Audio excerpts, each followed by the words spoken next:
Salt for souls ஊழியம் தேவராஜ்யத்தை உலகெங்கும் கட்டியெழுப்ப அநேக சுகமளிக்கும் கூட்டங்கள் நடத்தி ஆவிக்குரிய ஆசீர்வாதங்களை கொடுத்து கொண்டிருக்கிறது. சால்ட் ஃபார் சோல்ஸ் ஊழியம் இந்தியா மற்றும் இலங்கையில் ஆதரவற்ற குழந்தைகள் இல்லங்களை ஆதரித்து அவர்களுக்கு தேவையான அனைத்து விதமான உதவிகளையும் வழங்கி வருகிறது.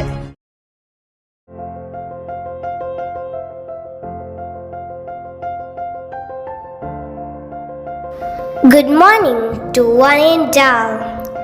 Empowering women is empowering humanity. First of all, Happy Women's Day to all. Today, we are celebrating the International Women's Day. I'm concluding my words expanding the word women. W for wonderful wife. O for outstanding friend. M for marvelous daughter. A for adorable sister. N for nurturing mother. Yes, that is woman. Have a wonderful Women's Day. Hello everybody, அன்புள்ள போதகரை நிகழ்ச்சியில் உங்களை சந்திக்கிறதுல ரொம்ப ரொம்ப நாங்கள் ஹாப்பியாக இருக்கிறோம். கர்த்தர் கடந்த வாரங்களில் உங்களோட வாழ்க்கையில் பெரிய காரியங்களை செய்திருப்பார், இனி மேலும் செய்வார். இன்றைக்கும் நாளைக்கும் நாளையன்றைக்கும் கர்த்தர் நல்லவராயே இருக்கிறார். ஆமென், ஆமென். இந்த நாள் ஒரு விசேஷமான நாளா இருக்கிறது. உங்களுக்கு ஞாபகம் இருக்கிறதா? எப்படி மறக்க முடியும்? இந்த நாள் பெண்களின் நாள். இது உமன்ஸ் டேன்னு சொல்லி இந்த உலகமே செலிப்ரேட் பண்ற ஒரு நாளா இருக்கிறது. இந்த நாட்களிலே ஆண்டவர் மனிதன் தனிமையா இருக்கக்கூடாதுன்னு சொல்லி ஒரு ஹெல்ப்பரை உதவி செய்யறதுக்கு ஒரு ஆளை தேவன் கொடுக்கிறார். அது யாரு? பெண்கள். ஏன் ஆண்டவர் அப்படி செய்தார்? ஏன்னு சொன்னா அவங்க உதவி செய்யறதுன்னு சொல்றது ஒரு அடிமைத்தனம் அல்ல. இல்ல, சில காரியம் ஆம்பளைகளால செய்ய முடியாது, ஆண்களால் செய்ய முடியாது. சோ பெண்களுக்கு கர்த்தர் கொடுத்திருக்கிறார் அவர்களுக்கு உதவும்படியாக. உதவி என்று சொல்லும் பொழுது ஒரு எக்ஸாம்பிளுக்கு ஒரு எடுத்தோம்னு சொன்னா, எதையாவது ஒரு காரியத்தை செய்யும் பொழுது அவர்களால் செய்ய முடியலையா, பெண்கள் நாங்க போய் அவங்களுக்கு உதவி செய்யும் பொழுது அது இன்னும் சுலபமாக அந்த காரியத்தை செய்து முடித்து விட முடிகிறது. சோ பெண்கள் என்று சொல்லும் பொழுது விசேஷித்தவர்களாக காணப்படுகிறார்கள். அவங்க ஆம்பளைக்கு அடிமை இல்லை. இந்த உலகம் சில நேரத்துல பெண்களை ஒதுக்குவாங்க. இத பெண்களை செய்யக்கூடாது, இங்க போகக்கூடாது, அங்க போகக்கூடாது, சில இடத்துல மூடிடுவாங்க பெண்களை, ஒரு போலுக்கு அடியில போயிட்டு வைக்கிற மாதிரி. அப்படி நாங்க இருக்கக்கூடாது. எங்கள் பெண்களை நாங்கள் கனப்படுத்த வேணும். அம்மாவா இருக்கலாம், தங்கச்சியா இருக்கலாம், வைஃபா இருக்கலாம், உங்களோட சகோதரங்களா இருக்கலாம். ஆனா இந்த நாளில் நீங்க அவங்கள கௌரவப்படுத்தி அவங்களுக்கு நன்றி சொல்லி அவங்க செய்யற ஒவ்வொரு சின்ன சின்ன வேலைகளா இருக்கலாம். சில நேரம் நாமளே நாங்கள் காண மாட்டோம். பெண்கள் எவ்வளவு வேலை வீட்டுல செய்வார்கள் என்று சொல்லி, உடுப்பு துவைப்பார்கள், கிளீன் பண்ணுவார்கள், குக் பண்ணுவார்கள், சமைப்பார்கள். அநேக அவங்க பின்னால செய்யற வேலைகள் எல்லாம் நாங்க காண முடியாது. வீட்டுக்கு வர நேரம் நீட்டா எல்லாம் டிப்டாப்பா இருக்கும். அழுக்க கண்டா தானே நாங்க எல்லாம் சொல்லுவோம் மெஸ்ஸியா இருக்குன்னு சொல்லி. ஏன் நாங்கள் சில நேரம் காணாமல் இருக்கிறோம்? ஆனால் பெண்கள் அதுக்கு பின்னால் போய் எல்லாத்தையும் அழகாக வச்சு, நீட்டாக வச்சு, ஆர்கனைஸ் பண்ணி, பிள்ளைகளை பார்த்து, கணவனை பார்த்து எல்லாம் செய்து முடித்து அவங்கள இந்த நாட்களில் அவங்க கவனிக்கிறாங்கல்ல. அநேக பெண்கள் அப்படி வாழ்ந்து கொண்டிருக்கிறார்கள். ஆனால் அது மாறணும். ஹஸ்பண்ட்மார் கவனிக்கணும், மகன்மார் அம்மாவை பார்க்கணும், தங்கச்சிகளை பார்க்கணும். அதுக்கு தான் நாங்கள் கர்த்தர்கிட்ட ஜெபிக்க போகிறோம். ஹல்லேலூயா, ஹல்லேலூயா. நாங்கள் ஆராதனைக்குள்ளாக இந்த நேரத்திலே கடந்து செல்ல போகிறோம். கர்த்தர் உங்களை ஆராதனைக்குள்ளாக தேவ செய்தியினூடாக கர்த்தர் உங்களை சந்திப்பார். கண்டிப்பா கர்த்தர் தேவ செய்தியோடு உங்களோட பேசுவார். இந்த சேனலை பத்தி நீங்க சொல்லுங்க, உங்களோட உறவினர்கள்ட்ட சொல்லலாம், ஃப்ரெண்ட்ஸ்கிட்ட சொல்லலாம். saltforsouls.com.au இதுதான் எங்களோட வெப்சைட். நீங்க எங்களோட தொடர்பு கொள்ளலாம். இன்ஸ்டாகிராம்ல, ஃபேஸ்புக்ல, யூடியூப்ல கமெண்ட் பண்ணி, ஷேர் பண்ணி, லைக் பண்ணி இந்த சேனலை நீங்க அநேகருக்கு சொல்லி கர்த்தருடைய ஆசீர்வாதத்தை அவங்களுக்கும் பெற்றுக் கொடுக்கலாம்.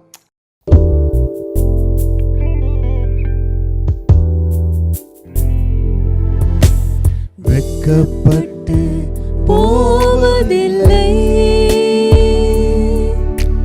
நீர் என்னோடு இருப்பதினால்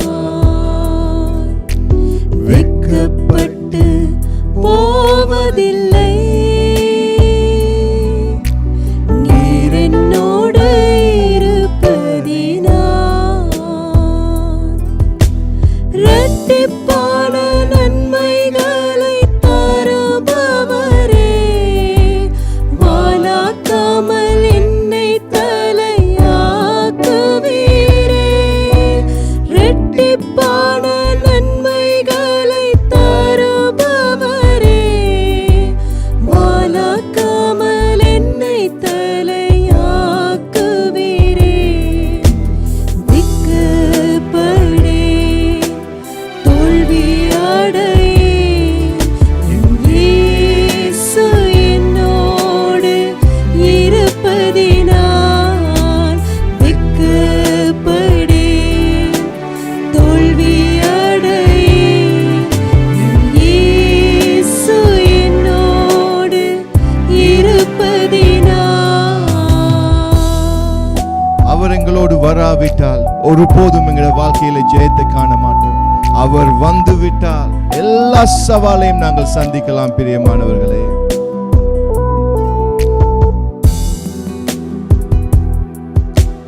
நீர் என்னோடு வராவிட்டால் எங்கேயும் நான் செல்ல மாட்டேன். நீர் என்னோடு வராவிட்டால் எங்கேயும் நான் செல்ல மாட்டேன். என் பலத்தால் முடியாதே, உம் ஆவியாலாகும். என் பலத்தால் முடியாதே, உம் ஆவியாலாகும்.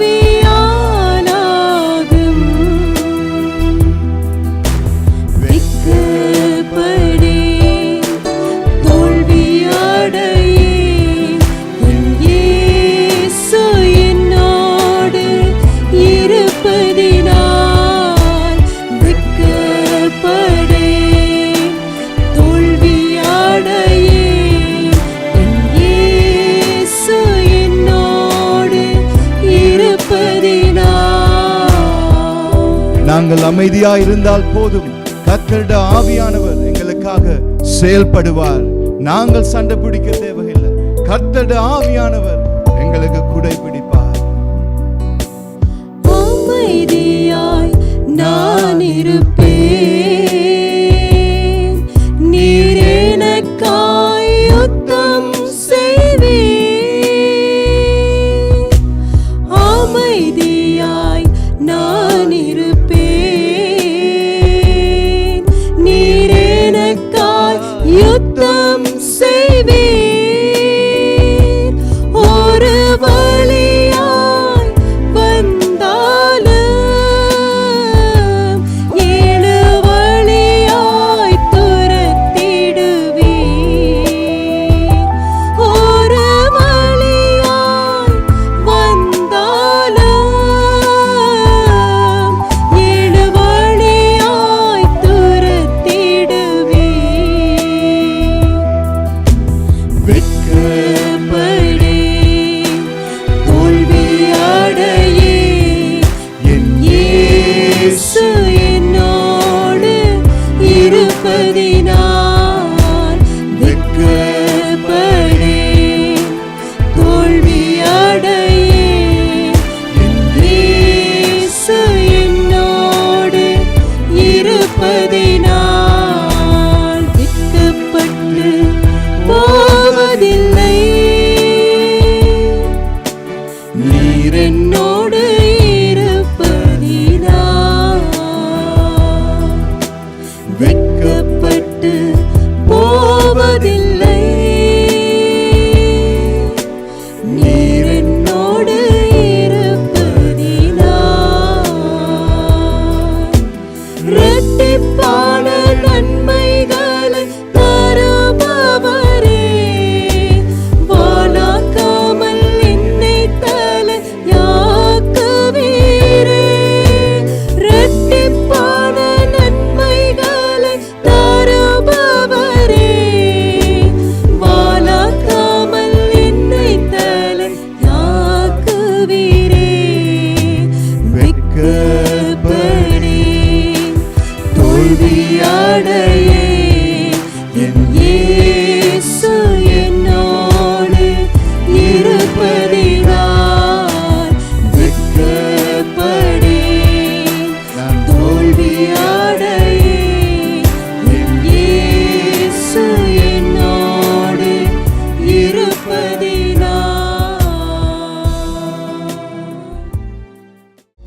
for Souls International Ministry.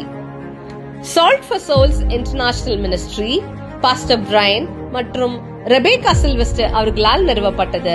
தேவனின் அன்பையும் இயேசு கிறிஸ்துவின் சுவிசேஷத்தையும் உலகம் முழுவதும் கொண்டு செல்லவே அர்ப்பணிக்கப்பட்டது. இந்த சுவிசேஷ மற்றும் தீர்க்க தரிசன ஊழியம் உலகில் அநேக இடங்களில் சுகமளிக்கும் கூட்டங்களை நடத்துவதன் மூலம் நலிந்தவர்களின் வாழ்க்கையை மாற்றி கிறிஸ்து இயேசுவின் உறவை பலப்படுத்தி வருகிறது.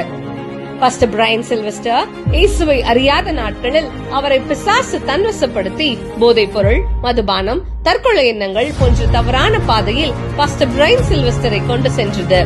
பின்னாட்களில் அவர் ஆண்டவரை தெரிந்து கொண்ட பிறகு தேவனின் பிள்ளையாக மாறி இன்று இயேசுவின் அன்புள்ள ஊழியக்காரனாக இயேசுவின் ஊழியத்தை மிகுந்த வாஞ்சியோடு செய்து வருகிறார். அதே போல் அவருடைய மனைவி போதகர் ரெபேக்கா தன்னுடைய 13வது வயதிலிருந்தே இயேசுவுக்காக உண்மையாக சேவை செய்து வருகிறார். அவருடைய ஊழியத்தின் மூலமாக ஆண்டவரின் ஆசீர்வாதத்தை பலவீனப்பட்ட மக்களுக்கு பெற்று தருகிறார். சால்ட் ஃபார் சோல்ஸ் ஊழியம் தேவராஜ்யத்தை உலகெங்கும் கட்டி எழுப்ப அநேக சுகமளிக்கும் கூட்டங்கள் நடத்தி ஆவிக்குரிய ஆசீர்வாதங்களை கொடுத்து கொண்டிருக்கிறது.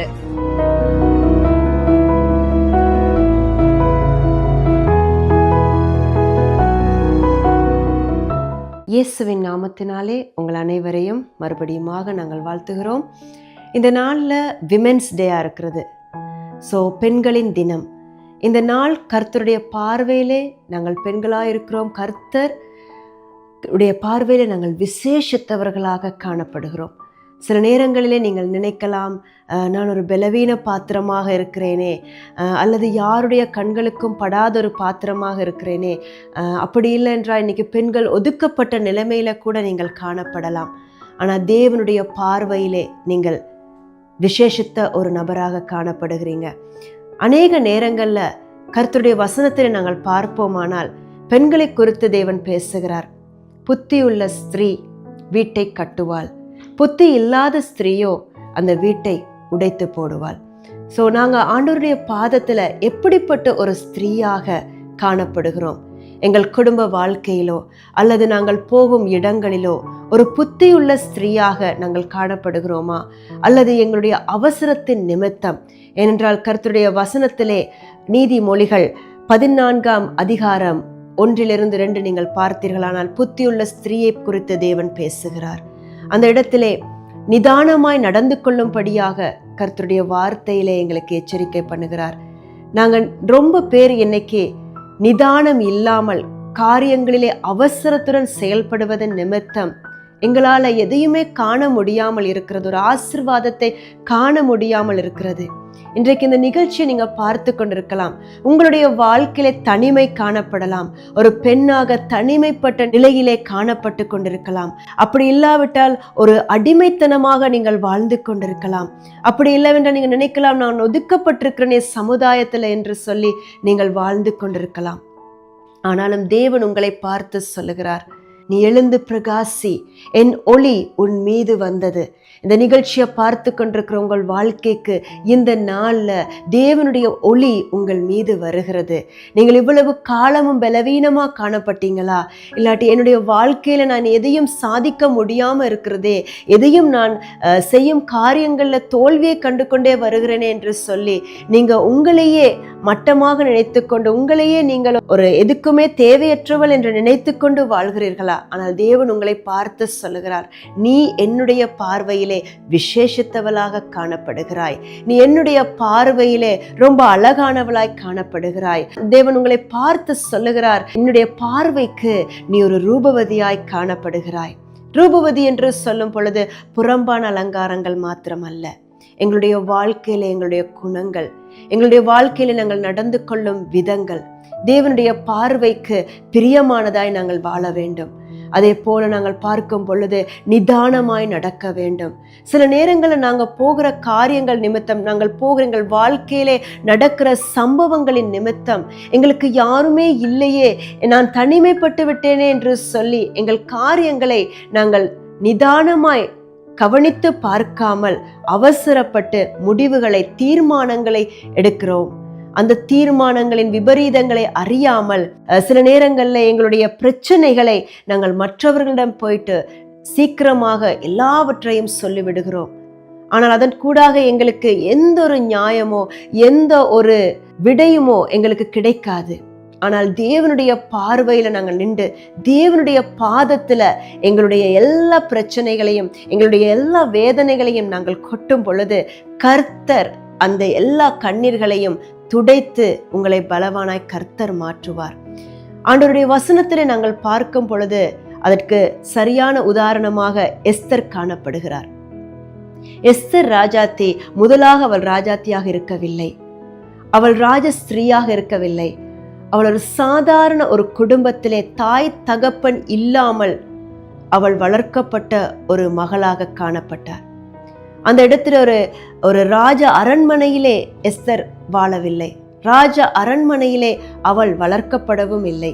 அவள் ஒரு சாதாரணமான ஒரு குடும்பத்திலே அவள் வளர்க்கப்பட்டு வந்தாள். ஆனாலும் எல்லா விதத்திலும் அந்த வளர்ப்பு தந்தைக்கு அவள் கீழ்ப்படிந்து வாழ்ந்து வந்தாள். கீழ்ப்படிதலான ஒரு வாழ்க்கையோடு கூட அவள் வாழ்ந்து வந்தாள்.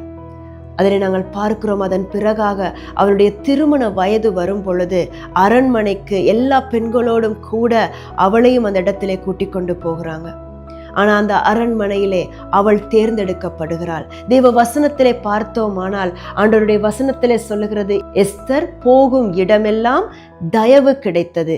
எங்களுடைய வாழ்க்கையிலே ஒரு பெண்ணாக தேவனுடைய பார்வையிலே விசேஷித்தவர்களாக இருக்கிற நாங்கள் இந்த நாளிலிருந்து நீங்கள் அறிக்கை செய்ய வேண்டும், நீங்கள் போகும் இடமெல்லாம் தேவனுடைய தயவு உங்களை தொடரும். நீங்கள் தேவனுடைய பார்வையிலே தயவு பெற்றவளாக கிருபை பெற்றவளாக நீங்க வாழ போறீங்க. உங்களோட விசுவாசம் உங்களுக்கு தேவனுடைய பார்வையிலே அவசியமாக இருக்கிறது. மரியாள் தேவனுடைய பாதத்திலே கிருபை பெற்றவளாக காணப்பட்டாள். அப்படி பார்க்கும் பொழுது எஸ்தர் போகும் இடமெல்லாம் தேவ தயவை பெற்றுக்கொண்டாள். அது மாத்திரமல்ல, அவளுக்கு விரோதமாக ஆமான் எழும்பின வேளையிலே, அவளுடைய ஜனங்களுக்கு விரோதமாக ஆமான் எழும்பின நேரத்திலே, சூழ்ச்சிகளை செய்த நேரத்திலே அவள் உடனடியாக போய் ஆமானுக்கு விரோதமாக பேசவும் இல்லை. தன் கணவரிடம் போய் உடனடியாக ஆமான் இப்படிப்பட்ட வேலைகளை செய்ய பார்க்கிறார் அப்படின்னு சொல்லி அவள் உடனடியாக செயல்படவில்லை. நீதிமொழிகள் 14ஆம் அதிகாரத்திலே வசனத்திலே சொல்லுவது போல் அவள் நிதானமாய் ஆராய்ந்து நிதானமாய் காரியங்களை செய்து வந்தாள். என்ன செய்து வந்தால்? தேவனுடைய வசனத்திலே எஸ்தர் புத்தகத்தை நீங்கள் வாசிப்பீர்களானால் நீங்கள் காண முடியும். எஸ்தர் அந்த இடத்திலே உபவாசத்தோடு கூட அவள் ஜெபங்களை ஏறெடுக்கிறாள். தேவனுடைய பாதத்திலே தேவனை நோக்கி அவள் பார்க்கிறாள். இன்றைக்கு எத்தனை பேர் நாங்கள் பெண்களா இருக்கிற நாங்கள் தேவனை நோக்கி பார்க்கிறோம், தேவனுடைய பாதத்துல மரியாளை போல அமர்கிறோம். அவருடைய வசனத்திலே அவர் என்னத்தை எங்களோடு கூட பேச விரும்புகிறார், என் பிரச்சனைக்கு என்னுடைய கேள்விக்கு தேவன் என்ன பதிலை எனக்கு தர விரும்புகிறார் என்று நாங்கள் அதை நிதானமாய் கவனிக்கிறோமா? அல்லது உடனடியாக தீர்மானங்களை எடுத்து எங்களுடைய வாழ்க்கையில இப்படிப்பட்ட ஒரு நடுவிலே நான் நிற்கிறேனே, இப்படிப்பட்ட ஒரு பிரச்சனையிலே நிற்கிறேனே, இப்படிப்பட்ட ஒரு தோல்வியிலே நான் நிற்கிறேனே, இதை போய் நான் யாரிடமாவது சொல்ல வேண்டும் என்று நாங்கள் நிதானத்தை துளைத்து விட்டு நாங்கள் அவர்களிடம் போய் அவசரப்பட்ட தீர்மானங்களை நாங்கள் எடுத்துக்கொள்ளுகிறோமா? மனிதனுடைய ஆலோசனையை பெற்றுக்கொள்கிறோமா அல்லது தேவனுடைய ஆலோசனையை பெற்றுக்கொள்கிறோமா? எஸ்தர் அந்த இடத்திலே தேவ ஆலோசனைக்காக காத்திருந்தாள். அவள் ஜெபிக்கும் பொழுது அவள் உபவாசத்தோடு கூட கரிசனையோடு கூட அவள் ஜெபித்தவளாய் காணப்பட்டாள். அதன் பிறகாக நீங்கள் பார்ப்பீங்களா இருந்தா ராஜ அரண்மனையிலே சட்டம், அந்த சட்டத்திலே ராஜா அகஸ்வேரு ராஜா அமர்ந்திருக்கும் நேரத்தில் யாராவது சொல்லாம, அவர்கள் எந்த ஒரு அழைப்பும் இல்லாமல் அந்த இடத்திற்கு யாராவது ஒரு நபர், அது ஆணாக இருக்கட்டும் பெண்ணாக இருக்கட்டும், வந்தால் அந்த இடத்திற்கு அவர்களுக்கு அந்த இடத்திலே முடிவு ரொம்பவும் விபரீதமாக இருக்கும். ஆனாலும் எஸ்தர் அதை குறித்து கவலைப்படவில்லை. எஸ்தர் அதை குறித்து அவள் ஒருபோதும் கவலைப்படவில்லை. தன் ஜனங்களுக்காக அவள் தேவனிடத்திலே விண்ணப்பம் பண்ணுகிறவளாயிருந்தாள். விண்ணப்பம் பண்ணி அதன் பிறகாகத்தான் தேவனை முன்வைத்துவிட்டு அதன் பிறகாகத்தான் அரண்மனைக்குள்ளே அவள் கடந்து செல்லுகிறாள். எந்த ஒரு ராஜாவின் அழைப்பும் இல்லாமல் அவள் நம்பின ராஜாவாக இருந்தது இயேசு. தேவனை நோக்கி அவள் பார்த்து அதன் பிறகாக ராஜாவினிடத்திலே தன் கணவரை பார்க்கும்படியாக அரண்மனைக்குள்ளே போகிறாள். அந்த போகிற நேரத்தில் என்ன நடக்கிறது? ராஜாவின் பார்வையிலிருந்து எஸ்தர் ராஜஸ்திரீ அந்த இடத்திலே அவள் தயவை பெற்றுக்கொள்ளுகிறாள். எவ்வளவு ஒரு நல்ல ஒரு அருமையான ஒரு காரியத்தை நாங்கள் அந்த இடத்துல பார்க்கிறோம். அவள் முதலாவதாக தேவனுக்கு இடத்தை கொடுத்தாள், மனுஷனுக்கு இடத்தை கொடுக்கவில்லை. மனுஷர்களுடைய ஆலோசனையை அவள் நோக்கி பார்க்கவில்லை. அல்லாவிட்டால் திடீரென்று போய் தன் கணவரிடம் எல்லாவற்றையும் நான் சொல்லிவிட வேண்டும் என்று அவள் அந்த இடத்திலே அந்த தீர்வை பார்க்கவில்லை. அவள் முதலாவது இடத்தை தேவனுக்கு கொடுத்தாள். முதலாவது இடத்தை தேவனுக்கு கொடுத்து அதன் பிறகாக தன்னுடைய காரியங்களை வெளிப்படுத்தும்படியாக அடுத்ததாக என்ன செய்யலாம் என்று ஆலோசனையுடன் கூட அவள் போய் அந்த இடத்திலே ராஜாவின் பார்வையிலிருந்து தயவை பெற்றுக்கொள்ளுகிறார். ஸோ இந்த நாளில் தேவன் உங்களோட இதனூடாக என்ன பேசுகிறார்? எங்களுடைய வாழ்க்கையிலே முன்படியாக தேவனை நோக்கி நாங்கள் பார்க்க வேண்டும். ஸ்திரீகளாக இருக்கிற நாங்கள், நீங்கள் ஒரு தாயாக இருக்கலாம், அல்லது நீங்கள் ஒரு மனைவியாக இருக்கலாம், அல்லது நீங்கள் ஒரு சகோதரமாக இருக்கலாம். நீங்கள் எப்படிப்பட்ட ஒரு நபராய் இருந்தாலும் இயேசு உங்களை பார்த்து சொல்லுகிறார், எதிலும் அவசரப்படாமல் நிதானமாய் இருந்து தேவனை நோக்கி பார்த்து நாங்கள் எல்லா தீர்மானங்களையும் தேவனிடத்தில் இருந்து ஆலோசனைகளை பெற்று நாங்கள் எடுப்போமா இருந்தால் எங்களுடைய வாழ்க்கையிலே வெற்றிகரமான ஒரு வாழ்க்கையை நீங்கள் கொண்டு போக முடியும் கர்த்தருக்குள். சில நேரத்தில் மனிதர்கள் மூலமாக அநேக பெயர்களை கொடுத்திருப்பார்கள், அநேக பட்டங்களை கொடுத்திருப்பார்கள். நீ இதற்கு தேவையற்றவள், நீ இப்படிப்பட்டவள் என்று உங்களை சமுதாயத்திலே ஒதுக்கி காணப்படலாம். நான் எதுக்குமே ஒரு செழிப்பானவள் அல்ல என்று நீங்களே அந்த மனிதர்கள் கொடுத்த அந்த பட்டத்தை எடுத்துக்கொண்டு இன்றைக்கு வாழ்ந்து கொண்டிருக்கலாம். நொறுங்கின ஒரு வாழ்க்கையை வாழ்ந்து கொண்டிருக்கலாம். ஏன் என்னுடைய வாழ்க்கை எப்படி இருக்கிறது, இந்த உலகத்துல எனக்குன்னு சொல்லி என்ன இருக்கிறது என்று நீங்கள் வாழ்ந்து கொண்டிருக்கலாம். ஆனாலும் தேவன் உங்களை பார்த்து சொல்லுகிறார், நீ என்னுடைய பார்வையிலே விசேஷித்தவளாய் காணப்படுகிறாய். ஆனபடியினாலே நீ எழுந்து புறப்படு, தேவ பார்வையிலே பலத்தை பெற்றுக்கொள், தேவ தயவை பெற்றுக்கொள். தேவனுடைய தயவும் தேவனுடைய கிருபையும் உங்கள் வாழ்க்கைக்கு கடந்து வரும் பொழுது நீங்க என்ன நடக்க போகுது? நீங்க போகிற இடமெல்லாம், எஸ்தர் போகும் இடமெல்லாம் தயவை பெற்றுக்கொண்டது போல நீங்களும் போகும் இடமெல்லாம் உங்கள் கணவருடைய பார்வையிலா இருக்கட்டும் அல்லது மற்றவர்களுடைய பார்வையிலா இருக்கட்டும், நீங்கள் எந்த இடத்திற்கு போனாலும் அந்த இடத்திலே தயவை பெற்றுக்கொள்ளும் ஒரு நபராக நீங்கள் காணப்பட போகிறீங்க. நீங்க ஒரு புத்தியுள்ள ஸ்திரீயா மாற போறீங்க. உங்க வாழ்க்கையில உங்க குடும்பத்தை அதே போல நீங்க போகும் இடமெல்லாம் நீங்கள் கட்டி எழுப்பி, மனிதர்களை கட்டி எழுப்பி ஒரு பலவானாய் மாற்றப்பட்டு கர்த்தருடைய பாதத்துல நீங்கள் ஒரு ஆசீர்வாதமான ஒரு பெண்ணாக கர்த்தர் உங்கள் வாழ்க்கையை அவர் இந்த நாளில் இருந்து கொண்டு உங்களை நடத்த போகிறார். இயேசுவின் நாமத்தினால் இந்த நேரத்திலே நாங்கள் இருக்கும் வண்ணமாக நாங்கள் இந்த விமென்ஸ் டே அன்னைக்கு கண்களை மூடி தேவனை நோக்கி பார்த்து சொல்லுவோம், அப்பா, இவ்வளவு காலமாக தகப்பனே நான் என்னுடைய வாழ்க்கையை ஒரு அற்பமாக எண்ணினேன் அப்பா. ஆனாலும் உம்முடைய பார்வையிலே நீர் நான் விலையேற பெற்றவள் என்று சொல்றீங்கப்பா. இந்த நாள் இந்த நிகழ்ச்சியை பார்த்து கொண்டிருக்கும் ஒவ்வொரு கர்த்தாவே, ஒவ்வொரு பெண்ணையும் நீங்கள் தொடும்படியாக செபிக்கிறேன் ஆண்டவரே. இந்த விமென்ஸ் டே அன்னைக்கு கர்த்தாவே ஒவ்வொரு தகப்பனே தாயையும், ஒவ்வொரு மகள்கள் கர்த்தாவே, ஒவ்வொரு சகோதரிகள் தகப்பனே ஆண்டவரே, ஒவ்வொரு மனைவிகளையும் நீர் ஆசீர்வதிக்கும்படியாக ஜெபிக்கிறோம் அப்பா.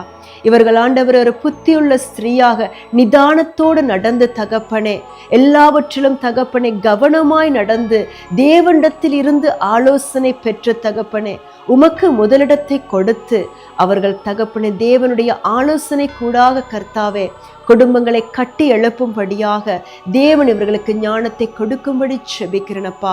இவர்கள் ஒவ்வொருவரும் தகப்பனே சோர்ந்து போயிருந்த இடங்களில் இருந்து இயேசுவின் நாமத்தினாலே இந்த நாளிலே இவர்கள் எழும்புவார்களாக. இந்த நாளில் இருந்து தேவனுடைய ஒளி இவர்கள் மீது வந்து தகப்பனே இவர்கள் போகும் இடமெல்லாம் ஒரு வெளிச்சமாய் காணப்படுவார்களாக. இவர்களுடைய குடும்பத்திலே ஒடுக்கப்பட்டிருக்கிறார்களா தகப்பனே, சமுதாயத்திலே ஒதுக்கப்பட்ட நிலையிலே காணப்படுகிறார்களா தகப்பனே, ஆனாலும் காரணம் ஏசப்பா, இந்த நாளிலே தகப்பன் நீங்க தகப்பனே இவர்களுடைய கரங்களை பிடித்து ஒவ்வொரு நபர்களையும் நீங்க எழுப்பி தகப்பனே நீர் எடுத்து பயன்படுத்த போகிறதுக்காக உமக்கு நன்றி சொல்லுகிறோம் அப்பா. இயேசுவின் நாமத்தினாலே பிதாவே, ஒவ்வொரு பிள்ளைகளையும் நீர் ஆசீர்வதிப்பீராக. இவர்கள் பலருக்கு ஒரு ஆசீர்வாதமாய் இருப்பார்களாக. இவர்களுடைய குடும்பத்திலே இவர்கள் ஒரு ஆசீர்வாதமாய் இருப்பார்களாக. இயேசுவின் நாமத்தினாலே பிதாவே நாங்கள் ஜெபிக்கிறோம் நல்ல பிதாவே, ஆமென். வெட்கப்பட்டு போவதில்லை, நீர் என்னோடு இருப்பதினால். வெட்கப்பட்டு போவதில்லை, நீர் என்னோடு இருப்பதினால்.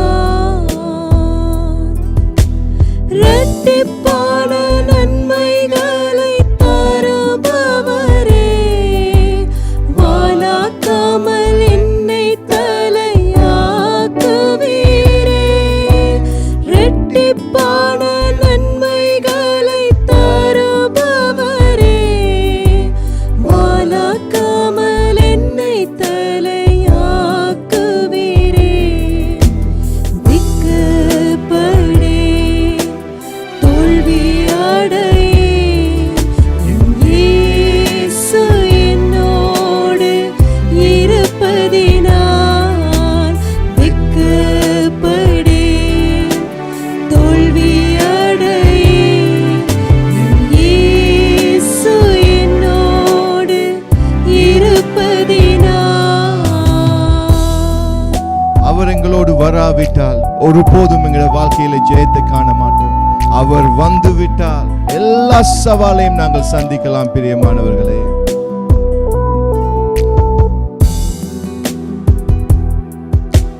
நீர் என்னோடு வராவிட்டால்